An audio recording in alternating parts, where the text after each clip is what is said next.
leftover sweet potato pancake, mixed nuts, herbs tea.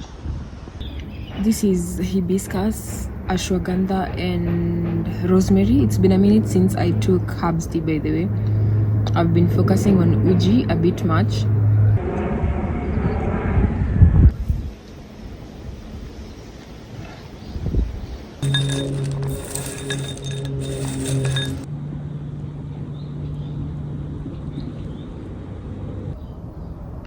Every single thing that happens in your body is directed by a mechanism. And one thing that people don't think is that serious is the breathing. You know, I can't be the only one who was wondering what the hell breathwork was. But then when I came to do deeper research on it, I found out that it's just about how the nervous system works. We have the autonomic nervous system that is separated into the sympathetic and parasympathetic. So under the sympathetic, it deals with the stress responses, but under the parasympathetic, it's different. It signals relaxation. So when you breathe in,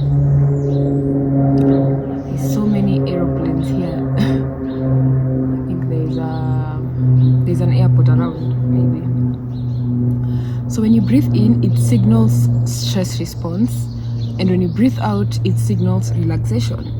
This is actually used as a core technique in the breath work, whereby you breathe in for shorter seconds and then you breathe out for longer seconds, so that it can signal relaxation and, you know, lower the heart rate and make the person relax in the moment.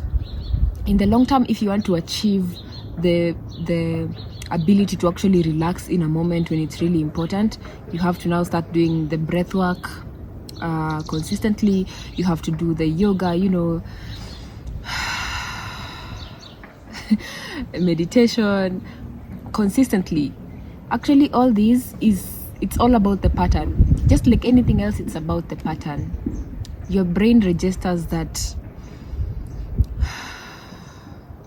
we are okay, we are not in a fight or flight mode, let's just chill, such that even when you're in a serious situation, when you're in a stressful situation, you know how to get back to your balance of relaxation. And it's really nice to know that actually the body works to help us, because there's always a way to get back to your center, whether it's through dieting, whether it's through the breathing, whether it's through the exercise. All these things work together to make you be the perfect, you know, the best version of yourself. You can never be perfect, but you're a good version of yourself that you're proud of, that you're good. You're not constantly sick, you're not constantly taking pills, you're not constantly in pain, because there are people who are living like that. So if you're in a healthy state, in a state you can say that you're healthy, then you're lucky. So looking for methods to push you further into the best version of yourself is the best thing to do. So one of the things that I did was add the breath work to my routine. Kitambo, I would be like, girl, what are you doing? We breathe all the time. What is so serious about this?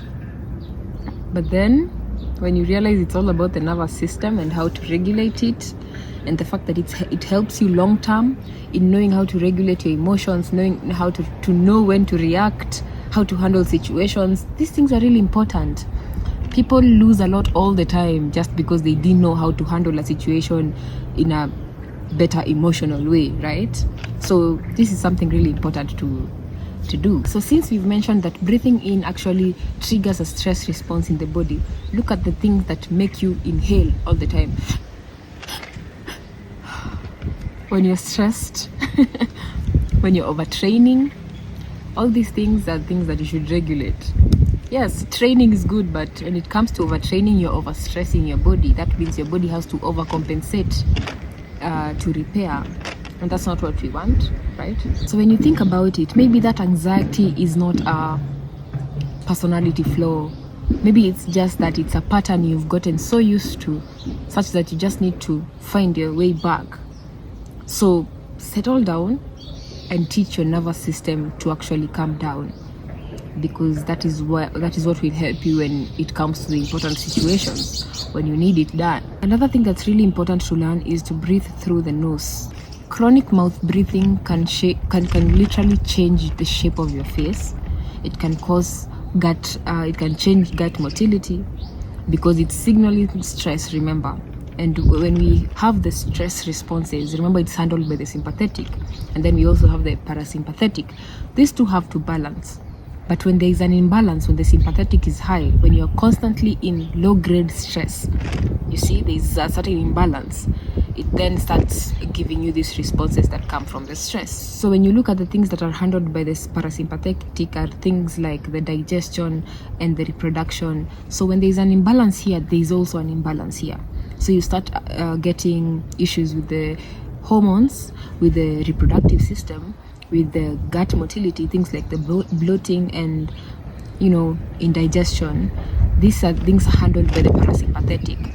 So when the sympathetic is high, there's also an imbalance in this one. To the people who have anxiety, people who can't calm down in anxiety situations, try to take in a shorter inhale and a longer exhale. Just like anything else, when you teach yourself how to relax when you do not need it, when you need it the most, you will know how to relax. Remember all those moments when you overreacted, when you could have just relaxed? when you did too much, and it wasn't even that much. Like, I usually think there's really nothing that serious. Either way, things happen the way they're supposed to.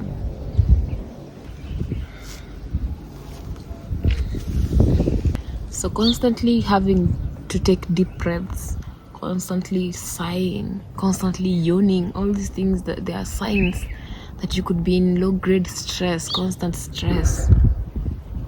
So try to avoid the stress that you will not even be thinking about in the next 5 years. In the next 5 years, you could be having a chronic condition just from the stress when you could have just avoided it. So avoid the stress. Breathe through the nose. Do your meditation, do your yoga, do your breath work to be able to calm your nervous system. It's really important. You could be eating well, but maybe you lived a life where you did not know how to regulate your nervous system, or you never saw it as something important. Use all the ways you can to get to your center, to that best version of yourself. And that includes knowing how the body works, so that you can help yourself while the body helps you.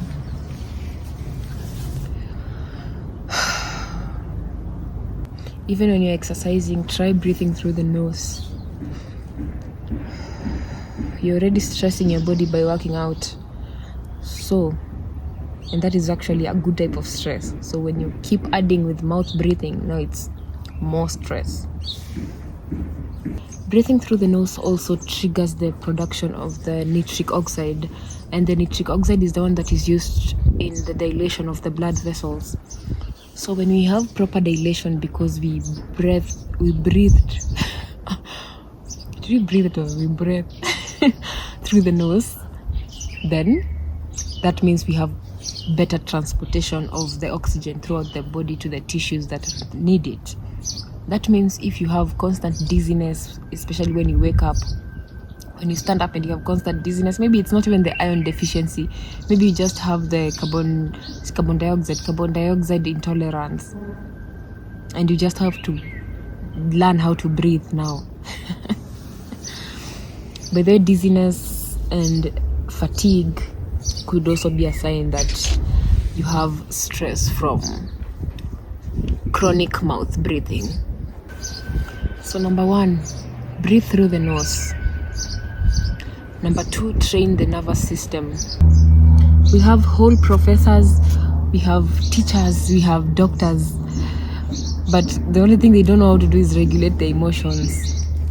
I heard Rono say that, like, these people are throwing tantrums and all that, but the only thing that most people do not learn how to do is regulate their nervous system, such that in those situations when they should be acting like a grown-up, it's now easy to do that. So I'm going to do a little bit of yoga and breathing. Let's go.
Yeah, so this feels amazing.